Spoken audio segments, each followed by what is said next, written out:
Olá, pessoal, tudo bem com vocês? Vamos lá então dar continuidade à nossa aula.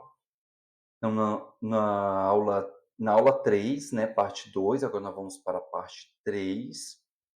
Nós iniciamos as fases de metabolização e agora nós vamos então falar sobre a fase 2, que no nosso último encontro, na aula 3, parte 2, eu falei sobre todas as fases um de processo de metabolização do medicamento. Agora vamos falar da fase 2. Então, só para a gente recordar, nós sabemos que na fase um é importante os processos de oxidação, de redução, de hidrólise, e o principal objetivo da fase um é sempre tornar esse fármaco esse fármaco ativo. Se for um profármaco, tornar esse fármaco, então, liberado para sua ação farmacológica. Mas também pontuamos que na fase um pode já acontecer um processo de metabolização e esse fármaco já ficar disponível para o processo de excreção. Então, todas essas particularidades, elas poderão sim acontecer na fase um. Na fase 2, é um processo agora de conjugação, é uma reação de conjugação. Então, se o fármaco ele passou pela fase um, ele fez o seu mecanismo de ação, ele teve a sua ação farmacológica com propósito realizado, isso significa que ele agora ele precisa passar pela fase 2 de metabolização. E nessa fase 2 vai ser importante para tornar esse fármaco agora mais hidrossolúvel. Então, esse fármaco mais hidrossolúvel, ele tem como ter uma melhor excreção do organismo, então, do paciente. Claro que nós já pontuamos, e ainda nessa aula 3 nós vamos falar sobre quais as etapas importantes, quais as características importantes, por exemplo, para o sistema renal ter uma melhor excreção desse fármaco. Nós eu já falei que para absorver eu tenho que ter semelhança, semelhante com semelhante. Já no processo de excreção, eu tenho que ter o inverso. Então, se eu tenho um ambiente mais ácido, significa que se o fármaco ele tem que estar o oposto desse pH do meio para aumentar a sua capacidade, então, de excreção. E na fase 2, voltando, ele precisa ser conjugado. Então, é neste momento, é nessa fase 2, que o fármaco terá a melhor possibilidade de excreção. Então, falando disso, né, ou seja, tornar o fármaco mais solúvel em água, hidrossolúvel em água, para aumentar então o processo de excreção. E três pontos importantes sobre a questão da fase 2. Então, pode ter a conjugação, ela pode ser de três tipos. Ela pode ser um processo de glicoronidação, ela pode ser um processo de sulfatação ou conjugação com glutationa, tá bom? Eu até aproveito e já faço uma observação que mulheres apresentam uma síntese de glutationa menor em relação aos homens. Então, alguns fármacos para essa fase 2 de metabolização nas mulheres, ela pode ser um pouco mais demorada. Na fase um também pode acontecer isso por aquelas moléculas do P450 que as mulheres, em algum momento, elas podem apresentar uma síntese menor, beleza? Mas o que seria então essa glicuronidação? Trava-língua, né?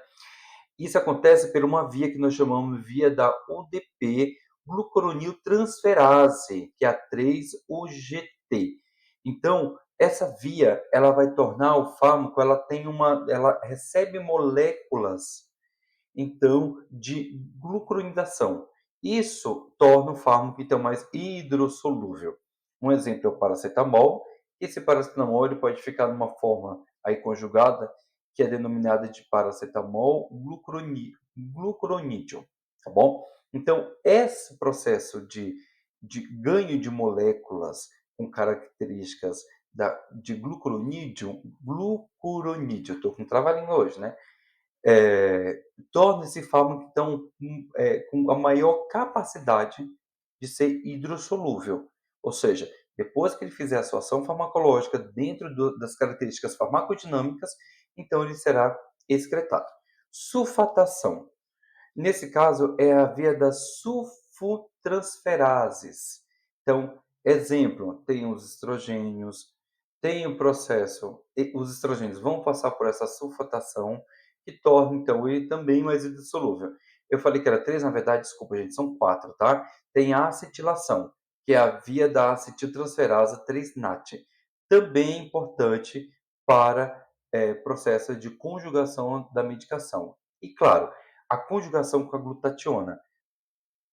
Inclusive, a conjugação com a glutationa é importante contra o processo de toxicidade do fármaco. Então, ela é uma via, por exemplo, que o fármaco ele pode passar por qualquer uma das outras vias, ou passar por todas.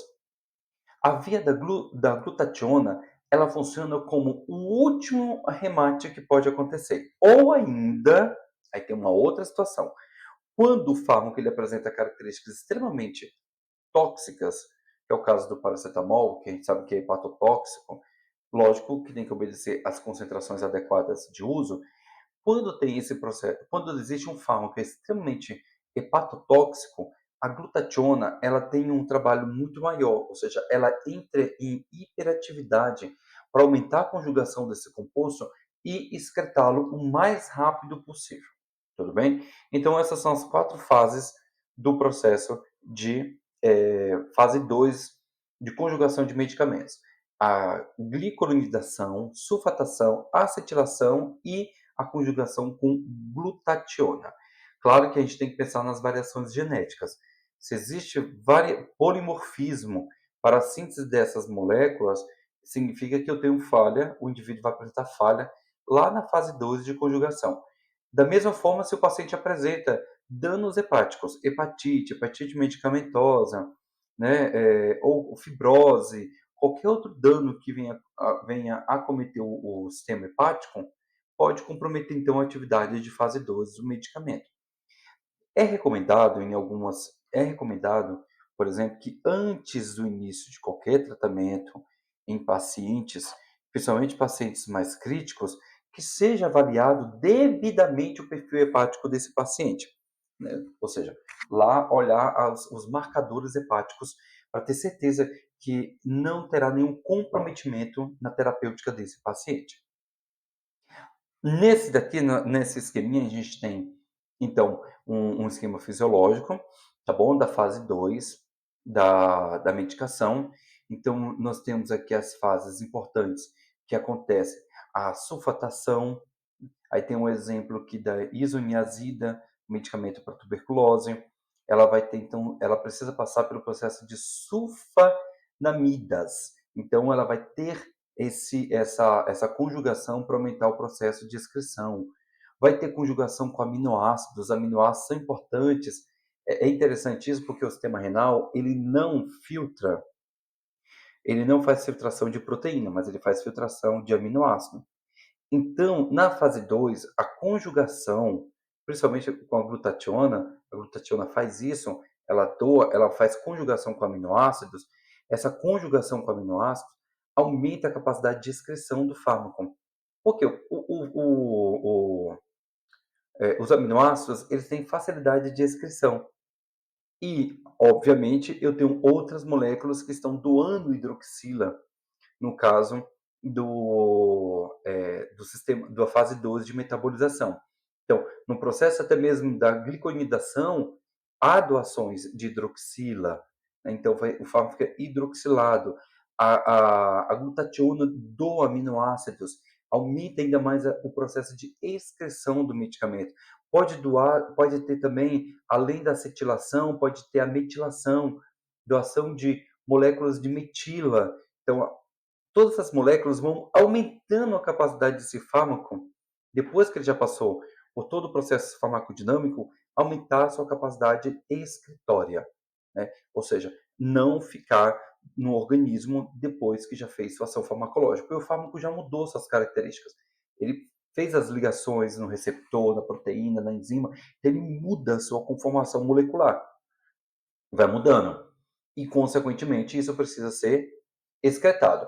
Claro que nós vamos ter um momento que eu vou falar bastante, sobre a questão, por exemplo, de fármacos inalterados.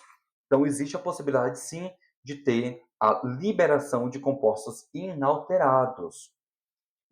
Não houve nenhuma alteração, eles foram conjugados, mas não foram alterados. O fármaco ele tem alteração depois que ele sai do seu sítio de ligação, ele vai ser conjugado e excretado. Existem fármacos que poderão sair do seu sítio de ligação, sairão do sítio de ligação sem nenhuma modificação, mas serão conjugados para ser excretado. Então, lembre-se, a conjugação é uma modificação para a excreção. E existe a modificação do fármaco, que acontece unicamente porque ele agiu no local de ação. A gente vai ter a oportunidade de ver isso, voltar nesse assunto, quando eu entrar na aula da farmacodinâmica. Aí nós vamos dar um mergulhão bem grande para a gente explorar isso mais. Mas aqui são todas as possibilidades que eu tenho de conjugação. Acetilação, glicoronidação, sulfatação, glutationa, conjugação com glutationa. Então, são todas as vias que podemos ter para, então, ter o momento da excreção do fármaco. Isso é importante. Tem que acontecer. Bom, então, aqui nesse quadro tem algumas diferenças, são bem rápidas para a gente pontuar de novo, que eu já falei um pouquinho, né? Então, fase 1, eu tenho oxidação, redução, hidrólise. Na fase 2, conjugação. Então, aqui eu não tenho mudança, eu tenho agregação. Diferente na fase 1 que eu tenho mudança. Solubilidade. Na fase 1, existe um aumento moderado dessa solubilidade, mas não a ponto de aumentar significativamente o processo de excreção. Agora, na fase 2, sim, eu tenho um aumento mais expressivo, um aumento mais significativo da excreção desses fármacos, né, pela conjugação. As enzimas, no caso da fase 1, quem que eu tenho ali mais importante, que nós já falamos? O grupo das P450, né, o grupo da CYP450, que tem todas aquelas. Aí lembrando, qual é a mais importante? CYP3A4 e CYP3A5. E já na fase 2, o que eu tenho de importante enzimático? Eu tenho a UDG, né, que é a glicoroniltransferase, eu tenho a sulfatransferase, a acetilação, metilação. Então, essas são as diferenças de cada uma dessas fases, tá bom? E claro, vamos falar dos fatores que podem, então, influenciar o metabolismo dos medicamentos. Já falamos dos fatores genéticos, acho que eu explorei bastante isso. Então, por exemplo, a CYP2D6, ela vai metabolizar aproximadamente 25% dos fármacos, junto com as suas variáveis, tá? Quando eu falo variável, é da CYP. Então, pessoas que apresentam polimorfismo poderão ter, por exemplo, metabolização ultra rápida e metabolização mais lenta. Depende de como que vai ter essa expressão. Por quê? A expressão ela pode estar alta, então o indivíduo vai ter muita enzima, ou ela tem um processamento baixo, então vai ter pouca enzima para isso. Então eu vou ter o efeito, um efeito ultra rápido, né? Então o efeito do medicamento é reduzido porque está processando muito rápido, e vai ter um metabolismo lento porque a CYP está baixa, em baixa produção, aumenta o risco de toxicidade. Outra via importante é a via da GSPD, que é um problema, né, essa via enzimática ela é importante, da G6PD, desculpa, da G6PD. Quando existe um risco, uma alteração na G6PD, aumenta o risco com a presença de qualquer fármaco.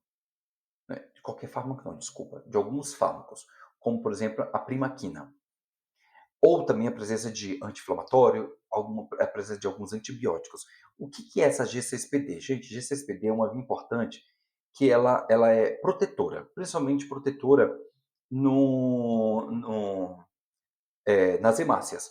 E essa alteração ela tem uma relação, por exemplo, com o cromossomo X. Então, a gente hoje já sabe que é um defeito no cromossomo X, que a mãe tenha o defeito, as filhas não terão a expressão da doença, mas também terão o defeito genético, e são os homens que acabam expressando a doença, tá bom? Então, resumindo, é isso. Pacientes que têm G6PD, a presença de alguns medicamentos aumenta o risco de hemólise. E nós sabemos que hemólise, em um paciente, leva o risco de anemia hemolítica.